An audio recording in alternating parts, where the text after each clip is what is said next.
I just took a 70-question quiz about nutrition, so excuse me if my energy's a bit low. I'm fucking tired. Anyways, hello, no, wrong intro. Ladies, gentlemen, everything in between, hello, welcome to the channel. Today we'll be checking out an artist, a man, a god, a sexy being, David Bowie. Now in the last, what do you even call it? Rock video, I guess, that we did, we got to see David Bowie. He was on the list for one of the, most influential artists and songs to influence the genre of rock. So I was like, hey, hello, I'm young, but I've heard of freaking David Bowie. Also, I was very shocked yesterday. I am 20. I'm not even going to tell y'all that because it's going to cause a lot of hoopla. Let's just get right into it. This is the life and career of David Bowie. Let's see. Subscribe if you're new, like the video, do all that stuff, and here we go. Yeah. Hold on. Turn up the volume. Hold on, because they're going to be saying, Favour, we can't hear the video. All we fucking hear is you talking. Aneurysm. Crybabies.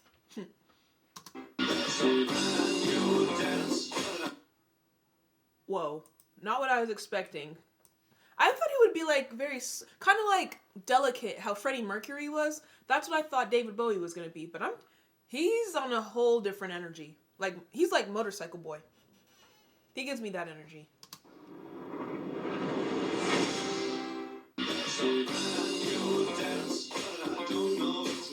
Welcome to WatchMojo.com, and today we're taking He's a look cool, at the though. life and career of David Bowie. Queen bitch.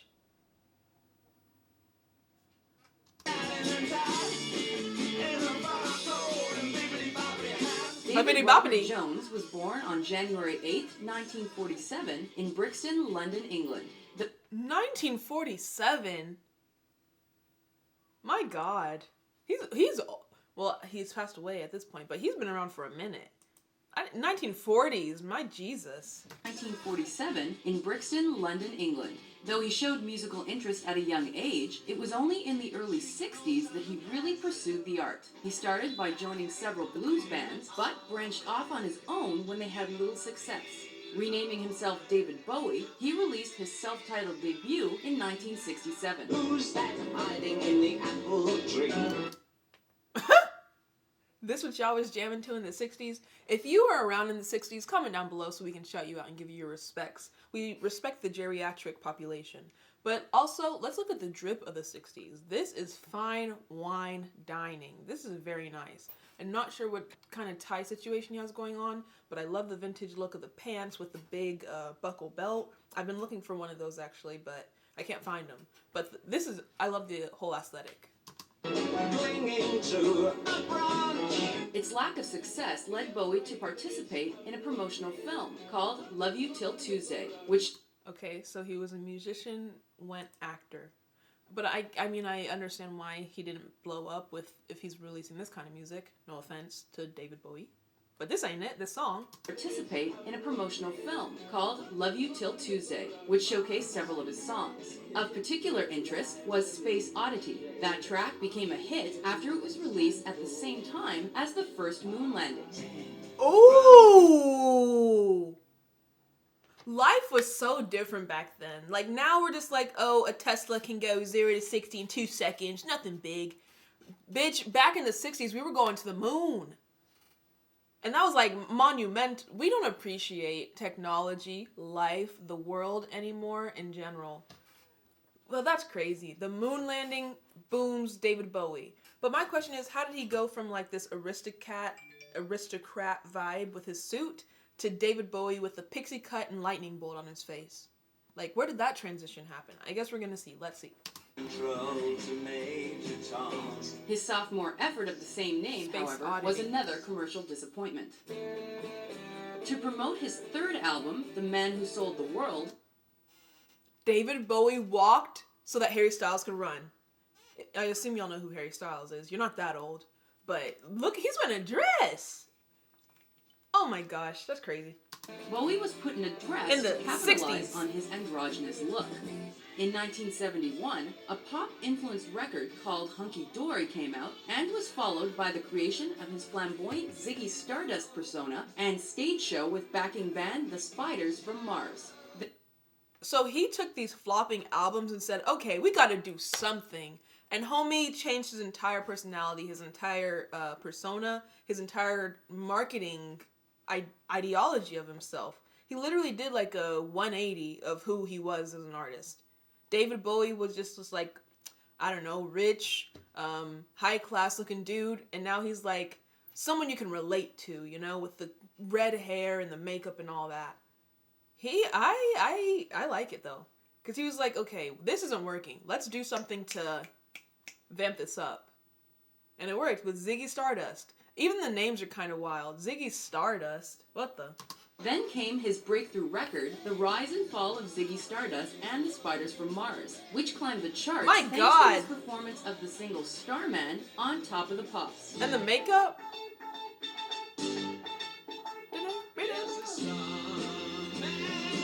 1973's Aladdin Sane was his first #1 album, mixing a hard rock sound with styles such as avant-garde jazz. No, for real. I'm still like hung up on the fact that he was flopping. Let's be honest, he was flopping with his early music, his early bands. And all of a sudden, he just came out with the red hair, the makeup, the whole change in style, wearing dresses. And y'all were eating it up back in the day. It's like it's kind of like the Beatles. I know I always talk about the fucking Beatles. But it's like you come in to this industry that's already like popping, but you bring something new to it. Like you add to it. You make it your own. You individualize yourself. And that's going to make people want to, I don't know, support you more. I think it's really cool, the entire change that he had. Like, again, what other, aside from Prince, who else do you know that is like David Bowie? Comment down below. I'm waiting. 2 people, at least. 2 people, sorry. Didn't mean to flip you off, but I was just saying 2 people. Name 2 people. You can't, I know. The Spiders from Mars were disbanded shortly thereafter. Oh! After the covers album Pin-Ups turned Bowie into the UK's best-selling artist, the funky concept record Diamond Dogs, featuring the hit Rebel Rebel, was released. 1974, I'm convinced over in England, y'all was just doing drugs. All of you. You had to have been. I understand you don't care about, like, symbolism and storytelling in your music videos, but why is David Bowie inside of a kaleidoscope? Drugs. It's gotta be. And he's got a guitar. I don't know. Best-selling artist, the funky concept record Diamond Dogs, featuring the hit Rebel Rebel, was released. I like the necktie. The elaborate stage shows for the tour that followed, as well as the worsening state of Bowie's health due to his cocaine addiction. Oh! I was even saying, even before the 70s, back in like when he was a child, he even looked kind of disturbed. But turns out it was cocaine. I thought he would just like had an immune deficiency or something. No, cocaine. Gosh dang it. Why? It is kind of an rest in peace to him, but like it's so preventable. It reminds me of like Juice WRLD's, Michael Jackson, like Whitney Houston, all this like potential and talent, and gone to substances. Couldn't you like go on vacation? Utilize like life as your substance. Get high off of life. Get high off of music. Get high off of reaction channels. Don't be going out in the streets and making bad decisions that are ultimately gonna ruin your life. Freaking David Bowie on sniffing stuff. Where was his parents? And he's in heels. Interesting. I like how he was mixing the lines of femininity and masculinity before it was like the woke thing to do, I guess. Like he was before the times. Would later be seen in the documentary Cracked Actor. 1975 saw the release of Young Americans, an album that was less glam rock and more soul. But Young Americans, shout out to him for it, because remember, this is the 70s and 80s, the peak of racism, boy. But shout out to David Bowie for giving them jobs, just like Betty White.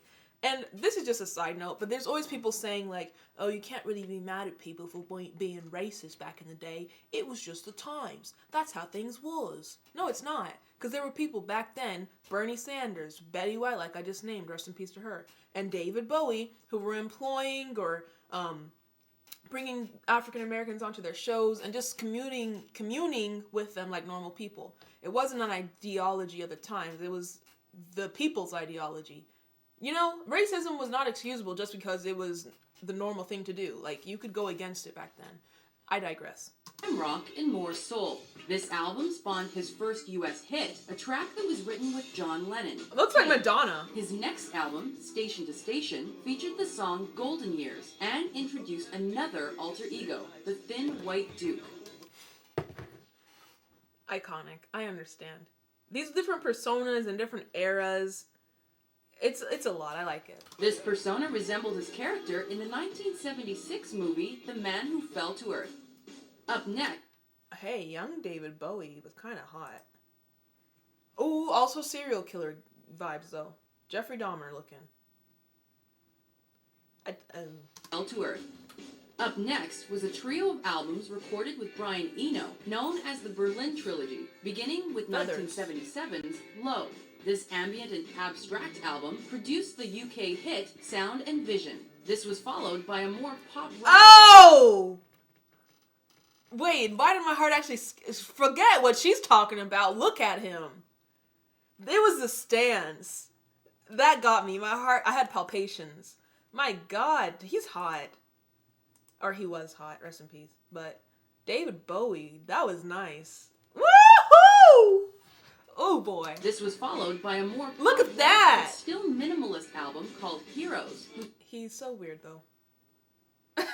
He went from saucy rock, but still minimalist album to what the fuck am I doing? I don't know David Bowie, but you do you. You're an icon. Called Heroes, whose title track later became a Bowie signature tune. Just for one day. And in 1979, with his drug addiction now behind him. Oh! Hey! So he didn't die from drugs. Nice. Can I also point out that he looks like, or the actress who played Cersei Lannister from Game of Thrones looks like him. I think her name is like something Heedy or something. Whoever was Cersei Lannister with that short ass haircut, she looks like David Bowie. And she's also British, so maybe it's just in y'all's water. I don't know. Just for one day. And in 1979, with his drug addiction now behind him, Bowie released Lodger, which contained new wave and world music elements. 1980's Scary Monsters and Super Creeps featured the hit Ashes to Ashes, which was accompanied by an iconic music video. It gives Alice in Wonderland. Not Alice in Wonderland. Wonderful Wizard of Oz. The Wizard of Oz. That's what it reminds me of. It was like the Yellow Brick Road, Dorothy, Tin Man, Lion.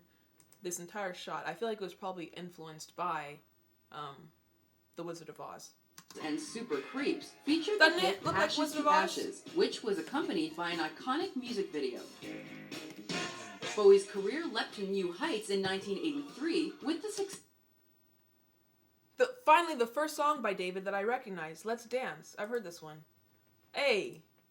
His career leapt to new heights in 1983 with the success of the album Let's Dance and the music videos for the singles Modern Love and China Girl. High sales continued with the dance-inspired Tonight, He's so cool. An album that featured the top 10 hit, Blue Jean. In 1985, the music video for Bowie's duet with Mick Jagger, Dancing in the Street, was debuted at Live Aid. 2 years later, Bowie... Live Aid, that was the thing with Queen and Freddie Mercury. That huge freaking field and sea of people. I know y'all love your festivals over in the UK, but I will never go to one. Never. No. Too much bacteria, too many people, too much claustrophobia, too many chances of, what do you even call it? Those stampedes when people can get crushed and you fall, you're not getting back up. It's no. I'd rather watch it after the fact. They released the more techno-based album, Never Let Me Down, that featured the single Day In, Day Out. Ooh, rocker vibe. Bowie took on a number of acting roles during the 80s. Examples include a Broadway production of The Elephant Man, and the films Absolute Beginners, Labyrinth, and The Last Temptation of Christ. Last Temptation of Christ? David Bowie, the homie out here wearing dresses and stuff? On coke? Oh, okay, whatever. Jesus loves all people and all sinners. It doesn't matter. But going back to, what was the movie they said he played? Oh, The Elephant Man. How sad, that poor elephant. I don't even want to call him the Elephant Man, because he had like a disease that made him have a bunch of growths and I don't know, he grew a bunch of stuff all over his body. And people called him the Elephant Man, and he gained fame and success in the circus, but that's not like something you want to be like, hey, I'm in the circus, because that means you're different. But I just feel bad for the Elephant Man, because he was just a man at the end of the day, and now everybody knows him as the Elephant Man. Anyway. At the end of the 80s, Bowie fronted a band called Tin Machine, which recorded 2 studio albums, but they dissolved in 1992. Bowie then returned to his solo career with the jazzier album Black Tie, White Noise Why is he still joining bands, though? Because at this point, he's very successful. At this point, he's, like, gotten his fame, so he doesn't really need a band to elevate himself. He can do it with... jump from persona to persona and just make an era about each persona, and I feel like he would have thrived just as much as he already was. He didn't need a band. Career with the jazzier album Black Tie, White Noise in 1993. This was closely followed by the soundtrack for a television series called The Buddha of Suburbia. In 1995, Bowie brought industrial elements to the mix with the album Outside.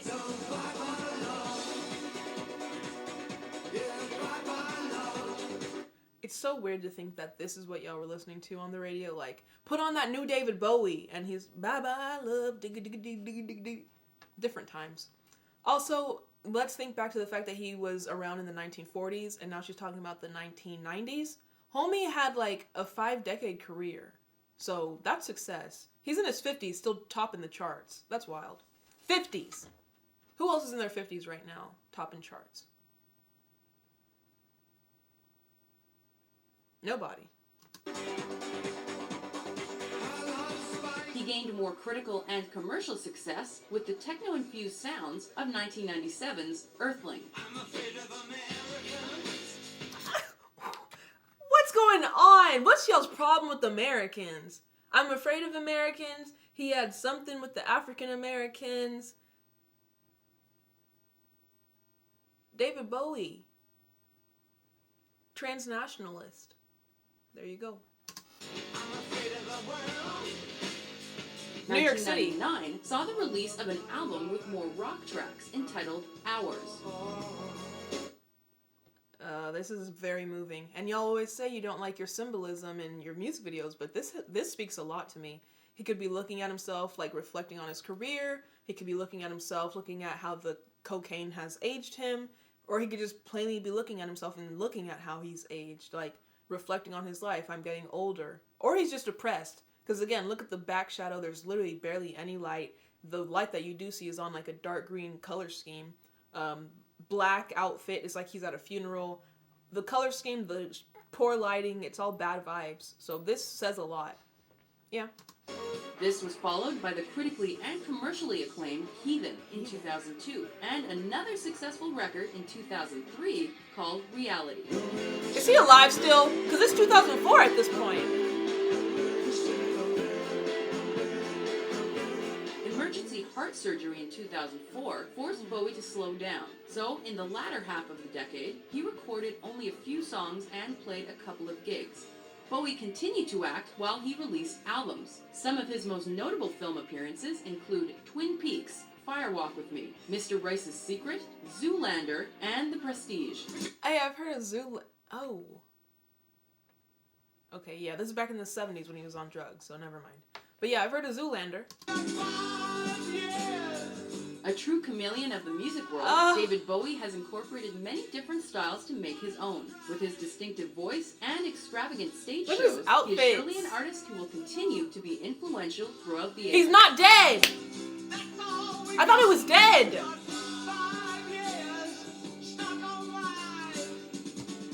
David Bowie is still breathing and on this earth. Yay. Shout out to Oxygen and shout out to David Bowie. I legit thought he was dead. Excuse me for saying that earlier. I literally thought he was gone. But yeah, he's, what's that sad club that they always say? The, like, 27 club, 24 club, whatever club for the age. David Bowie beat that statistic. Shout outs to him, and shout outs to him for kicking that addiction. Because he's still an icon with it. Ooh. And he's still an icon without it. We stand David Bowie. Let me know if you enjoyed the video by liking it, and I'll see you in the next one. Bye!